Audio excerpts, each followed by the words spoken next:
This fight was supposed to happen over the weekend, Chris Weidman versus Eric Anders, but Anders got food poisoning, so they've rescheduled it for UFC 310. Let's try this again. December 7th is what Eric Anders says.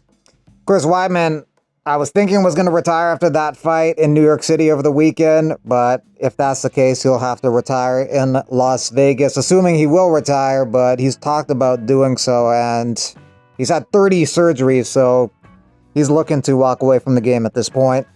Israel Adesanya sides with Jon Jones. I think he was 21 when he made his UFC debut. That's 16 plus years in the game. Classic. He's given enough. I mean, he doesn't know the game anything. A few years back, he might not have said this because they were beefing, but now they're cool. Jones doesn't know the game anything other than to vacate the belt if he doesn't fight Aspinall, and it sounds like he's cool with doing that. But let's make this decision sooner than later and not keep the belt hostage, keep the division on hold, and keep Aspinall's life in limbo. After his fight with Charles Oliveira over the weekend, Michael Chandler says his body was in the most pain he's ever been in his entire life. The most injuries I've ever had in a fight for sure. Peed blood, inflammation all over. My whole body is swollen. I like Michael Chandler a lot. Great fighter, tremendous heart and toughness, but man, he is so dirty. Fish hooks, fence grabs, glove grabs, multiple shots to the back of the head. His diversity of illegal attacks is unmatched. Actually, him and Conor, if they do fight, that could break records in terms of amount of illegal fouls committed in a fight. The back of the head shots are just the most egregious because multiple elbows to the back of the head. That's what caused this boxer to turn into a vegetative state because of shots to the back of the head in boxing.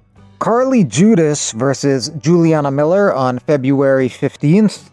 Both barely have any fights. 3 wins and 2 losses for Judas. Miller, just 1 pro win and 2 pro losses, but the 1 pro win was winning the Ultimate Fighter.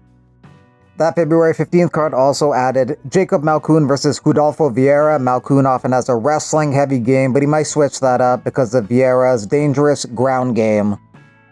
Andre Petroski wants to take on Bo Nickel next. It might be a doable fight after his fight with Paul Craig. The UFC don't want him fighting any ranked guys at the moment. Rug parading his 1 championship heavyweight title at the Olympic Stadium in Senegal. Gable Stevenson interested in getting into MMA. He's not sure what promotion, but he may be training with Jon Jones at the Jackson Wink Academy in Albuquerque, New Mexico. Wiz Khalifa training at AKA Thailand with Mike Swick. Mike Swick has been cancer-free since 2023. All in all, PFL show next Friday could end up being like 9 hours because you have the showcase fights, then you got the PFL MENA fights, then you got the main card with all the 6 title fights. I'm not sure you're Dana's type. I mean, hey, Jon Jones, that's a tall, good-looking black man, as am I, so maybe I am his type, who knows? Mark Hunt had a court appearance, making a case against the UFC and Brock Lesnar. One judge argued with Lesnar's lawyer about consenting to fight an athlete who was doping. And his answer was consistent every time. No, I never asked for any change or amendment to any agreement. The only communications he had with the UFC or Mr. Weiner, those direct messages that are all part of the record, and those communications state only, I want to see Brock Lesnar tested just like everybody else. Well, in our prior decision, we said that doping is not within the normal scope of organized MMA activity. So he could not have consented to fighting someone who had banned substances in their system. What's your response to that? That's not what he would consent to because that's not within the scope of MMA. Co-counsel just said that MMA does not want people fighting who have banned substances in their system. So how could he consent to fighting someone with banned substances in their system? Well, he consented to an MMA fight. But that does not include fighting someone who has ingested banned substances. We said that in our last decision. He consented to an MMA fight knowing that fighters oftentimes sign bout agreements which say that they'll abide by the anti-doping policy and then fail a test. He knew that going in. That's not what we said in our decision.